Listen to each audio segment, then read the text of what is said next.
Todos estão aí assentadinhos, os jovens, pessoal do grupo do louvor aí. Amém? Glórias a Deus. Esperando ali a... Deixa eu fazer uma pergunta. Uma das questões mais difíceis, prestem bem atenção nessa pergunta que é crucial. Uma das questões mais difíceis da nossa vida é a obediência. É entender que sempre terá alguém acima da gente. Um chefe, um senhor, um pastor, um prefeito, um presidente da república. Sempre teremos autoridades sobre as nossas vidas. E é difícil isso. Eu me recordo que quando eu fui gerente de uma empresa regional, tinha um gerente acima de mim. E foi um tratamento, porque até então eu era pastor de igrejas relativamente grandes e todos estavam debaixo das minhas ordens. E aquilo se inverteu. Eu estava debaixo da ordem de alguém que não conhecia o Senhor. E eu fiquei pensando em algumas passagens da Bíblia sobre o que estava acontecendo. Aí eu fui para o texto em que Jesus entra dentro do templo, tira o azorrague, que era um chicote, e bate naqueles homens, naqueles sacerdotes. Eu fiquei pensando, como é que Jesus fez? Será que ele fez assim? Olha, eu estou te disciplinando porque você está sendo mau. Ou ele foi bravo, austero. E quando ele chegou para Pedro e disse assim, Pedro, você não cogitas das coisas do Senhor, Satanás te tomou. Será que ele falou mansinho para Pedro? Assim, Pedro, vem cá, meu amiguinho, você é bonitinho, Satanás está tentando te tomar. Foi assim? Foi duro. E nós temos dificuldades com isso. Às vezes, quando o nosso patrão é duro, esse homem não é crente, não. Uma das características de todos os grandes líderes do mundo é que eles não poupam na hora de repreender. Essa é uma característica marcante de um líder forte. Jesus foi assim também. Forte, sendo cheio de amor, dando a sua vida. Ele, quando abria a sua boca, ele dizia, eu sou o Senhor. Irmãos, às vezes temos uma compreensão errada de alguns textos da palavra. Nessa noite eu quero trabalhar um texto com vocês que talvez te leve a decidir, não, eu quero continuar sendo um religioso. Não, eu quero ser crente. Eu quero ser cristão. Eu quero andar na presença de Deus. Essa é uma noite decisiva para você, assim como é para mim também. Por isso eu te convido a abrir no Evangelho de Marcos, capítulo de número 2, verso 23 a 28. Capítulo 3, verso 1 a 6. O Evangelho de Marcos. Enquanto você abre, alguns pensam, e capítulo 2, do verso 23 em diante, até o capítulo 3, verso 6.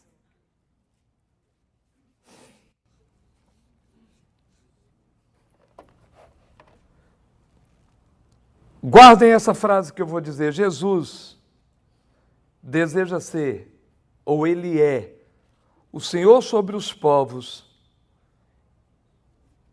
e sobre as suas observações religiosas. Ele é o Senhor sobre os povos e sobre as suas observações religiosas. Marcos capítulo 2, verso 23 diz assim: Ora, aconteceu atravessar Jesus em dia de sábado as searas, e os discípulos, ao passarem, colhiam espigas. Advertiram-no os fariseus: vê, porque fazem o que não é lícito aos sábados. Mas ele lhes respondeu: nunca leste o que fez Davi, quando se viu em necessidade e teve fome, ele e os seus companheiros? Como entrou na casa de Deus, no tempo do sumo sacerdote Abiatar, e comeu os pães da proposição, os quais não é lícito comer, senão aos sacerdotes, e deu também aos que estavam com ele, e acrescentou: o sábado foi estabelecido por causa do homem, e não o homem por causa do sábado, de sorte que o Filho do homem é Senhor também do sábado. De novo, entrou Jesus na sinagoga. Estava ali um homem que tinha ressequida uma das mãos, e estavam observando a Jesus para ver se o curava em dia de sábado, a fim de o acusarem. E disse Jesus ao homem da mão ressequida: vem para o meio. Então lhes perguntou: é lícito nos sábados fazer o bem ou fazer o mal? Salvar a vida ou tirá-la? Mas eles ficaram em silêncio. Olhando-os ao redor, indignado e conduído com a dureza do seu coração, disse ao homem: estende a mão.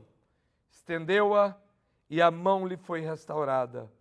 Retirando-se os fariseus, conspiravam logo com os herodianos contra ele, em como lhe tirariam a vida. Fecha os olhos. Pai, é a tua palavra aberta, clara aos nossos corações. Ó Deus, fala ao meu coração nessa noite e ao coração da tua igreja. Senhor, abençoe as vidas que estão aqui presentes e que o teu Espírito Santo libertador possa agir, apaziguando, entrando nos corações nessa noite e levando-os a uma decisão de não serem religiosos, mas sim crentes no Senhor. Toma-nos nas tuas mãos. Abre a minha boca segundo a tua vontade santa. No nome santo de Jesus é que oramos. Amém. Queridos, eu quero começar fazendo rapidamente 6 paralelos, bem rápido, sobre todo o livro de Marcos e sobre o que está acontecendo nesses 2 textos. O primeiro paralelo é mostrar que a religiosidade está relacionada com o fazer, com cumprir algo. A vida cristã diz respeito a relacionamento. Esse é o primeiro paralelo. Religioso faz, cristão se relaciona com o Senhor. O segundo é que a vida meramente religiosa desperta observadores da vida alheia, como nesse texto. Eles estavam lá vendo se Jesus iria realizar a cura no sábado ou não. A vida cristã desperta compaixão entre os seus membros. Essa é uma diferença clara. Observar se o outro é crente ou não e ter compaixão daquele que necessita de compaixão.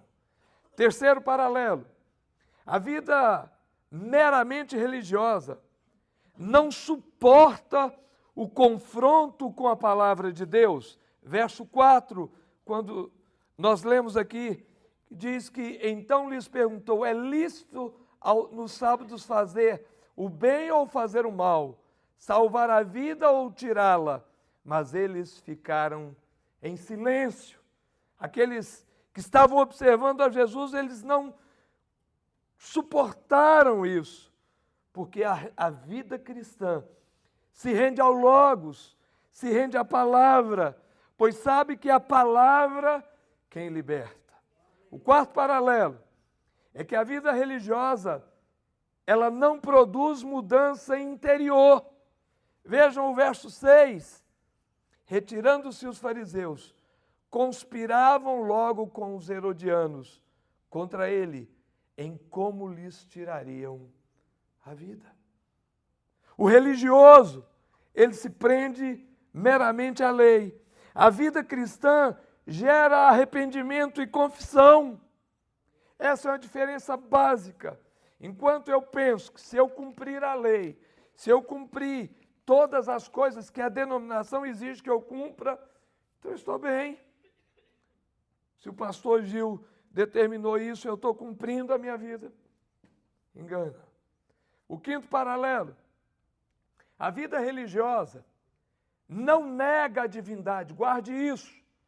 O religioso não nega a divindade, ele nega o senhorio do Deus que criou todas as coisas. Essa é uma diferença clara. Se você perguntar a um religioso se ele crê na divindade, ele diz: eu creio. Mas ele nega o senhorio daquele que o criou. Sexto e último paralelo que vou fazer. A vida de religiosidade não nega a existência da palavra, mas nega que somente ela pode libertar o homem.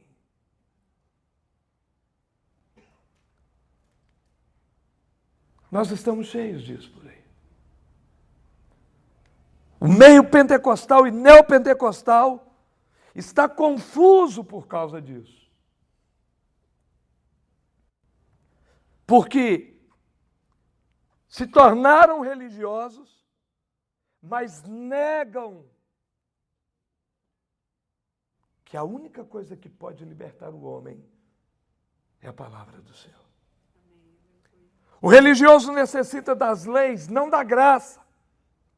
E só funciona dentro de padrões estabelecidos pelos homens.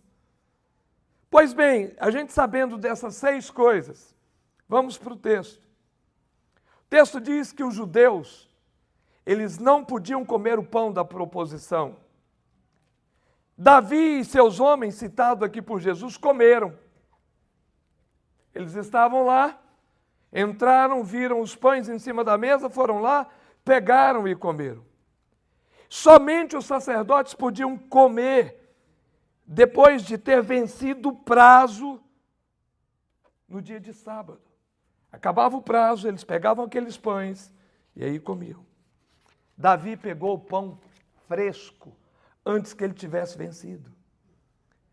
E Davi compreendeu muito mais do que aqueles sacerdotes, o que estava lá no Novo Testamento, quando Jesus disse: eu sou o pão da vida, o pão oferecido por Deus. Os judeus entendiam muito bem o ritual, não o significado. Entendiam muito bem a religião, não a graça. É preciso entender o que eles percebiam, o que os judeus percebiam, como é que eles viam os pães da proposição. Esses pães ficavam em cima de uma mesa feita de acácia no santuário. E nesse local tinha 3 coisas. Tinha o altar de incenso, que era feito de acácia. Tinha a mesa, que era feita de acácia, e o candelabro. O nome dessa acácia era seial, que em árabe significa torrentes. A acácia crescia nos vales, onde recebia todas as torrentes que desciam dos montes quando havia o degelo e formavam os grandes rios. E essas águas batiam na acácia. A acácia tinha os espinhos longos, a acácia tinha as folhas negras e a casca muito dura. E quando anoitecia, as suas folhas se fechavam e ela exalava um grande perfume. Era uma árvore cheirosa e naquela época ela já era chamada árvore da vida, por causa desse cheiro. E esses utensílios, o judeu sabia, tem um simbolismo muito grande. Estava ali naquele tabernáculo, naquele momento, estava o cheiro, o pão e a luz permanente. E Davi compreendeu muito isso. Não como um ritual, como o judeu entendia, mas como um significado. Davi foi e comeu pão. Davi já estava antecipando aquilo que iria acontecer no Novo Testamento, quando Jesus disse: eu sou o pão da presença, eu sou o pão da vida. Eu vim para que vocês não tenham uma religião, eu vim para que vocês tenham vida e vida em abundância, para que vocês não morram de inanição, morram de fome. E ele exemplificou isso com o pão da proposição, com o pão da face, com o pão contínuo, como era chamado pelos judeus. Nesse ambiente, Jesus estava dizendo: eu sou o Senhor dos tempos, eu sou o Senhor das estações, eu sou o Senhor dos dias. Com isso, declarou uma coisa que nós precisamos aprender. Preste atenção, por causa da falibilidade do homem ser falho, Deus criou o sábado. O descanso de Deus é a oportunidade da aproximação do homem. Eu vou repetir, porque isso não pode sair do seu coração. Deus, conhecendo a falibilidade do homem, criou o seu dia de descanso para que o homem tivesse a oportunidade de se aproximar de Deus. Porque senão o homem não iria nenhum dia ao templo. Estaria longe. Jesus declarou: o sábado foi criado por causa do homem. A questão aqui não é o sábado. Vocês já vão entender. Sempre haverá homem cansado. E sempre existirá a mesa da proposição para saciar a sua fome. Até que Jesus volte. Nós nos cansamos. E Jesus estava declarando: comigo todos os dias serão sábados. Todos os dias serão dias de celebração, dias de saciamento de toda sede, de toda fome espiritual. Todos os dias são dias de entrarmos na presença do Senhor e guardarmos esse dia. O que Jesus estava falando é que nós nos preocupamos com dias. Aí ele chama a atenção, ele pega um homem e leva para o meio do povo, no meio do templo, e o homem tinha a mão ressequida, e Jesus faz duas perguntas. Ele diz: é lícito fazer o bem ou o mal? É lícito deixar morrer ou viver? Nesse momento ele tirou uma radiografia do religioso. No verso 5, vejam o verso 5. Olhando-os ao redor, indignado e conduído com a dureza do seu coração. Vejam, imaginem hoje, nos dias de hoje, aqui na América, alguém com a mão ressequida, um imigrante com a mão ressequida.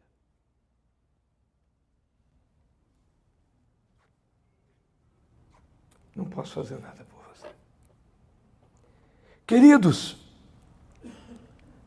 coração endurecido.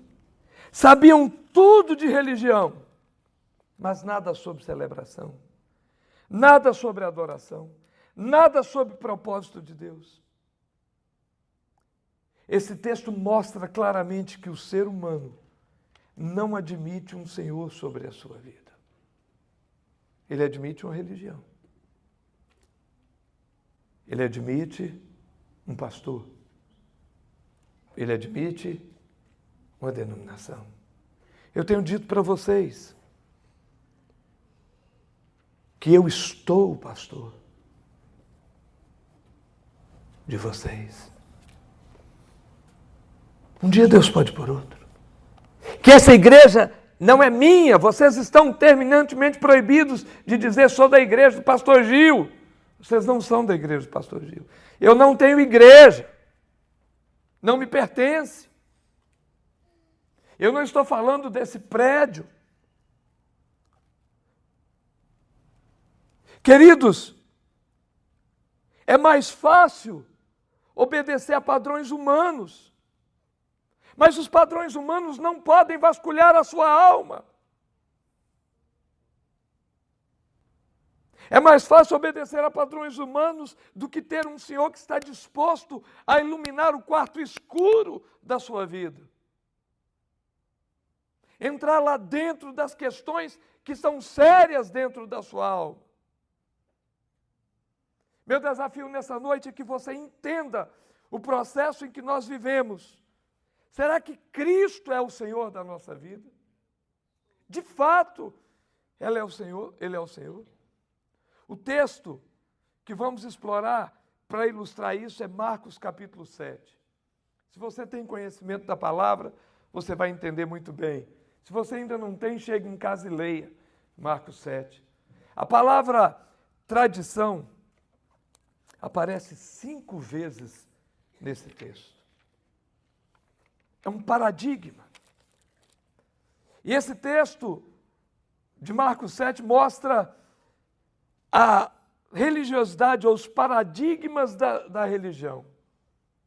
Como faz romper com a sinceridade. No verso 10 ele diz assim: os teus lábios me honram, mas o coração está longe de mim. A minha grande luta, eu quero confessar para os irmãos, é a hora do louvor. Por isso eu me ajoelho algumas vezes. É fazer com que as contas não estejam na minha cabeça na hora do louvor. É que o trabalho não esteja na minha cabeça na hora do louvor. É que o problema com a minha filha, com o meu filho, não esteja na minha mente. É que eu, de fato, esteja louvando com o meu coração, não só com os meus lábios. Essa é uma grande luta que eu tenho. Por causa da tendência que nós temos de não nos submetermos ao Senhor. Eu acho interessante, e acampamento é bom para isso, porque sai cada coisa em acampamento. O irmão chegou lá e falou assim, ó, no acampamento a gente canta que o nosso general é Cristo. Na segunda-feira até um gatinho nos assusta. Ele é o leão da tribo de Judá. Mas um gato nos assusta na segunda-feira. Eu não sei qual que é a sua luta na hora do culto. Se você está presente ou está ausente. A religiosidade é que faz com que nós abramos os nossos lábios, mas o nosso coração está. São os paradigmas da religião que nos fazem esquecer dos valores familiares. Vejam capítulo 7, versos 10 a 12, aí do capítulo 7 de Marcos, que diz assim, 10 a 12. Pois Moisés disse, honra teu pai e a tua mãe, e quem maldisser a seu pai e a sua mãe, seja punido de morte. Vós, porém, dizeis, se um homem disser a seu pai e a sua mãe, aquilo que poderias aproveitar de mim é corbã, isto é oferta para o Senhor, então dispensai de fazer qualquer coisa em favor de seu pai ou de sua mãe. Eles usaram a religião para omitirem o amor aos pais. Para esse ambiente de hipocrisia dos fariseus e dos judeus, o verso 14 diz: convocando ele de novo a multidão, disse-lhe: ouvi-me e entendei. Eu gosto muito dessa palavra grega para entender aqui. Isso é diferente de eu chegar para o meu irmão e falar assim: que cor é essa blusa? Azul. Você entendeu? Essa é uma compreensão clara, absoluta. Mas o que Jesus estava dizendo é: vocês, por favor, compreendam o que eu estou dizendo. Compreendam onde eu preciso ser Senhor de vocês. Essa é a força dessa palavra, me entendam. Jesus está chamando aqueles homens e dizendo para eles: compreendam o que eu estou falando. Não fujam disso.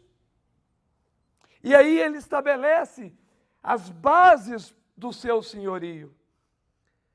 E eu não sei se nós estamos dispostos a deixar o Senhor ser Senhor da nossa vida. Ele não quer ser Senhor do meu braço. Ele não quer ser Senhor das minhas pernas. Ele quer ser Senhor da minha mente e do meu coração. Ele quer dominar o centro das nossas emoções. E Ele quer dominar a nossa razão.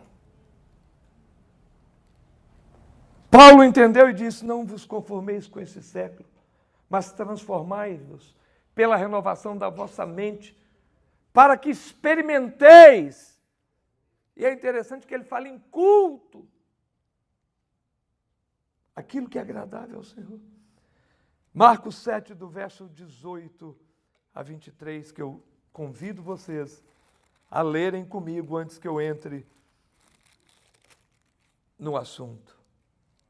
Diz assim: então lhes disse: assim vós também não entendeis? Não compreendeis que tudo o que de fora entra no homem não pode contaminar, porque não lhe entra no coração, mas no ventre, e sai para um lugar escuso? E assim considerou ele puro todos os alimentos. E dizia: o que sai do homem, isto é o que o contamina, porque dentro do coração dos homens é que procedem os maus desígnios, a prostituição, os furtos, os homicídios, os adultérios, a avareza, as malícias, o dolo, a lascívia, a inveja, a blasfêmia, a soberba, a loucura. Ora, todos esses males vêm de dentro e contaminam o homem. Irmãos, o senhorio de Cristo quer mexer nas áreas que nós não desejamos mexer. O senhorio de Cristo quer trabalhar onde nenhum ser humano pode entrar. Eu não sei o que você está pensando agora, e nem o que pensou ontem. Eu não sei o que você vai pensar amanhã. Eu não sei o que você pensa quando está na frente do tablet. Eu não sei. E também não me interessa. Mas o Senhor sabe.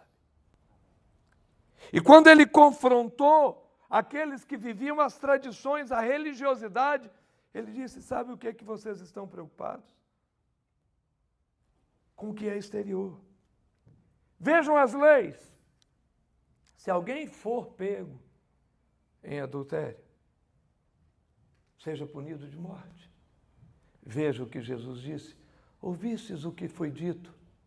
Se alguém no seu coração pensar alguma coisa má sobre alguma donzela, já comete adultério. Jesus vai no âmago da questão. Ele vai no centro das vontades do ser humano. E aí ele cita uma lista. E a primeira pergunta que eu quero fazer: Jesus conhecia ou não o ser humano? Quem aqui é extraterrestre? Quem aqui é de outro planeta? Ninguém. Então isso serve para mim e serve para você. Então ele colocou todo mundo, os bonzinhos, os mauzinhos, todos os que estavam presentes e falou o seguinte, ó, eu não estou preocupado se você deixa de lavar ou lavar o copo. Eu estou preocupado com aquilo que está dentro da sua alma, do seu coração, da sua vida. E aí ele trabalha o seguinte, verso 21 e 22, ele fala do coração. A primeira coisa que ele diz é os maus desígnios. Ele está dizendo o que você pensa e projeta.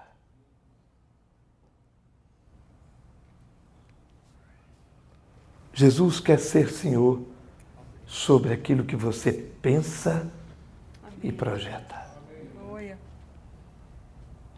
Difícil! Como é que ele vai ser Senhor se eu estou montando uma maracutaia? Se eu estou tentando dar um golpe? Ah, mas isso aí é para incrédulo. O presbítero que pregava lá em Atlanta, do fogo, do reteté. Do dia para a noite teve que vazar dos Estados Unidos. Porque ele estava dando o golpe do cartão de crédito. Ele entrava na casa dos clientes, olhava o cartão de crédito e arrumou um sócio do demônio lá. A família inteira ficou a ver navios.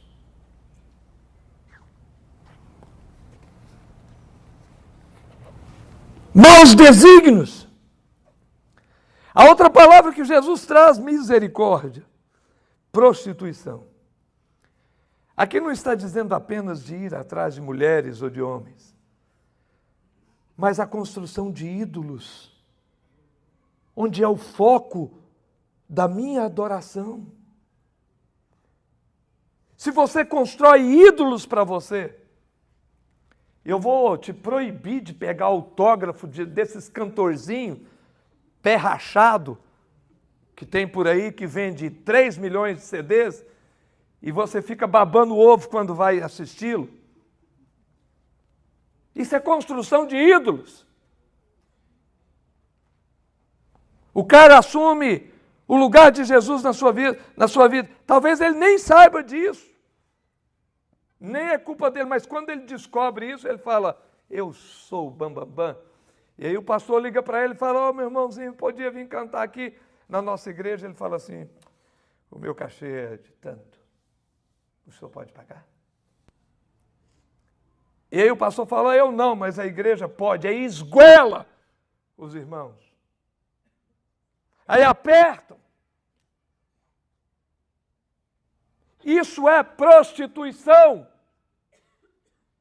Estão prostituindo o evangelho. Muita gente não gosta de ouvir isso. Vai sair daqui assim, pastor. Tá legal, mas vou continuar a mesma coisa. Vocês acham que Jesus estava falando assim, mansinho? Ele fala os furtos. Ué, quando é que crente furta? Nas suas ambições. Quando se tornam ultra ambiciosos. Quando eles projetam e engendram que ele pode ter tudo, seu irmão do lado, não. Ele diz, essa é a minha capacidade, a minha suficiência. E você não merece ter isso.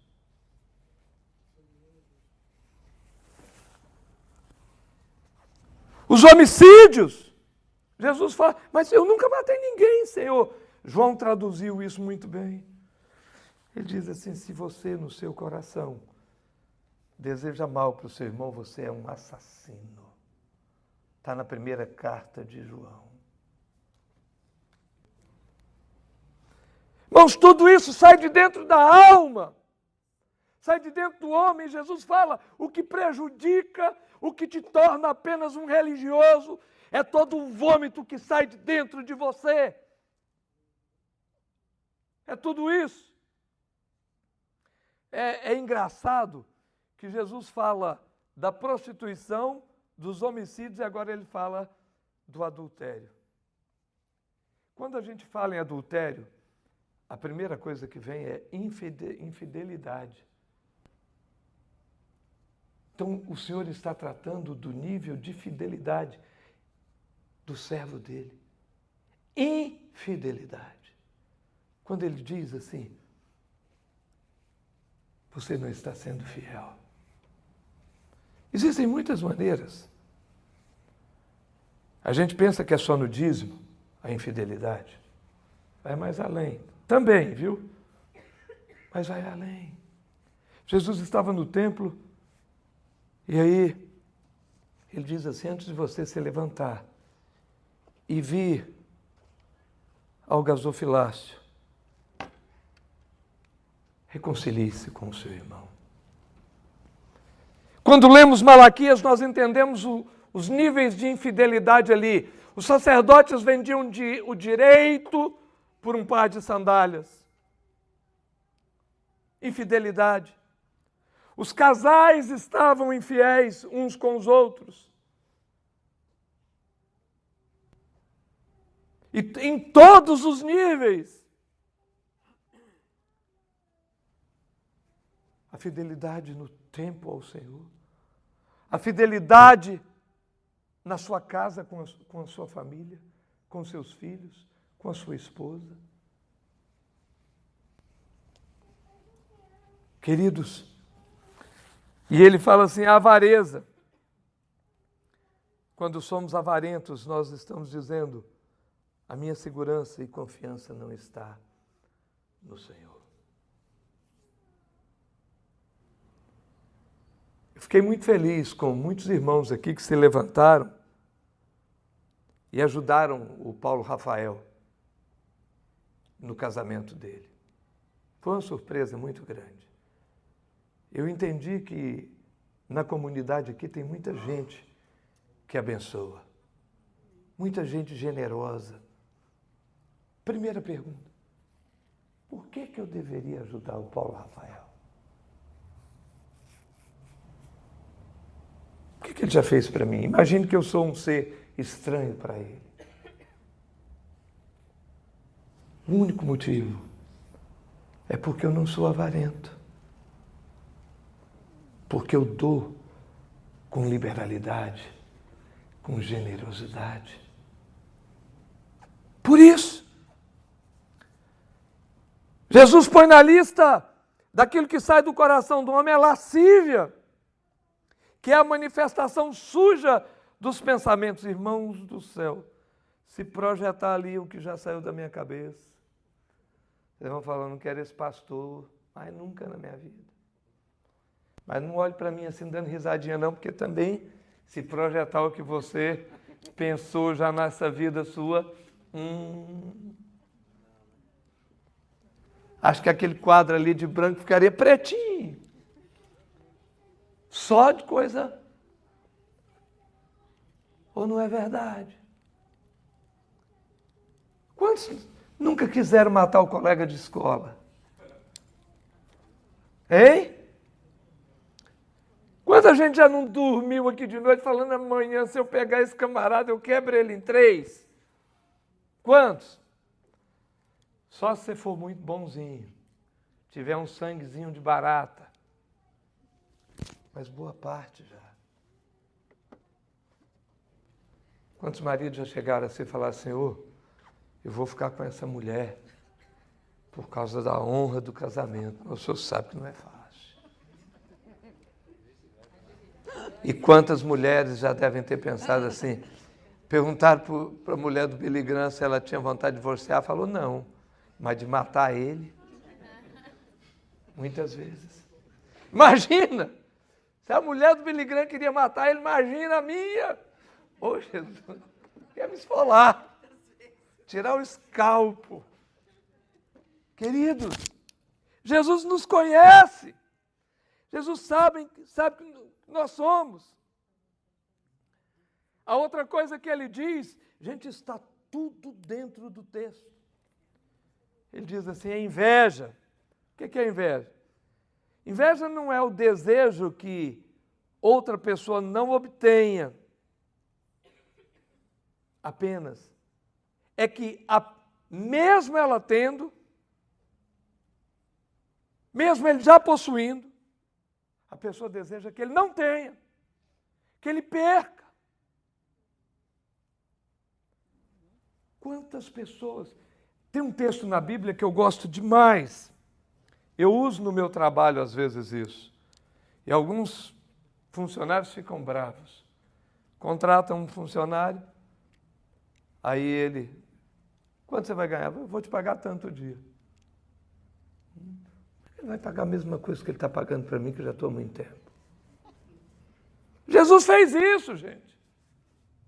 Jesus de manhã chegou e falou, eu te dou 1 denário para trabalhar hoje comigo. Tá bom. Meio-dia ele chamou o camarada e falou, eu te dou 1 denário. Quando estava fechando o dia, ele chamou outro e falou, vou te pagar 1 denário também. A primeira questão. De quem era o dinheiro? Dele, de Jesus. Mas de quem era a inveja? A gente diz, isso não é justiça. Mas você vai requerer injustiça daquele que é justo? O Senhor? Não tem como. Nós não aceitamos o senhorio do Senhor. E nós precisamos nos converter.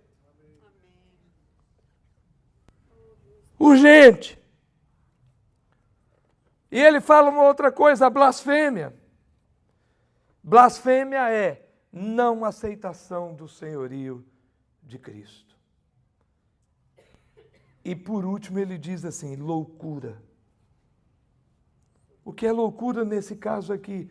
É a vida fora da realidade do senhorio de Cristo. Qualquer um que viva fora do senhorio de Cristo, vive uma loucura. Soberba. Loucura. Como nós estamos? Como é que está o nosso coração? Ele está cheio de quê? Irmãos, é muito fácil ser religioso. Esse país aqui está se tornando cada vez mais um país religioso. Hoje, conversando com o Pedro, meu menino, ele diz, pai, eles estão tentando culpar essas mortes lá no Texas aos jogos de videogames, dizendo que são violentos. Mas eles estão tentando esconder que a supremacia branca, estimulada por alguns, está aumentando por causa da falácia que está por aí.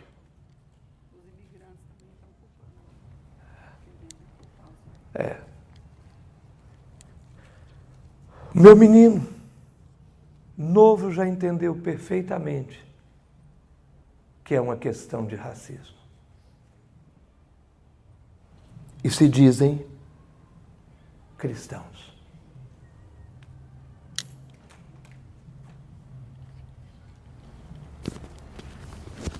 Ou nós entendemos claramente a mensagem do Senhor. Ele usa o exemplo do sábado apenas para isso. Para mostrar que Ele é Senhor de todas as coisas. A questão não é o dia. A questão é que ficamos presos na religião.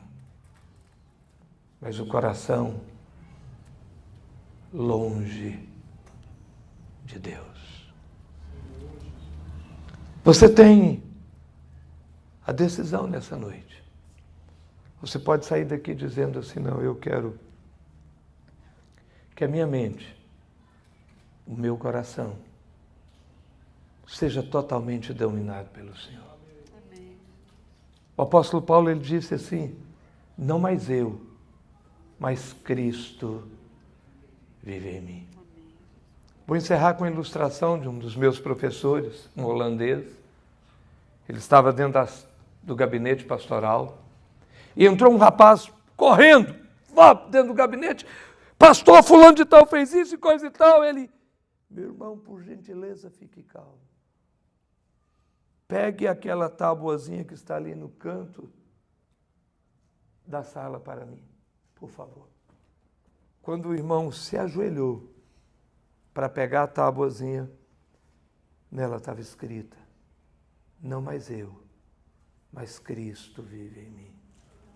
Quando ele se levantou, o pastor perguntou, algum problema? Ele disse, não.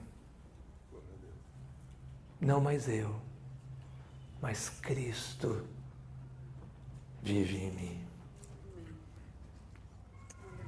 O que vive em nós? O que está em nós? A Filadélfia? Os nossos cultos? Aquilo que nós gostamos? Como disse o pastor na semana passada, aí a gente vai esperar o outro domingo para celebrar. Diga comigo, todos os dias são sábados para estar na presença do Senhor. Aleluia.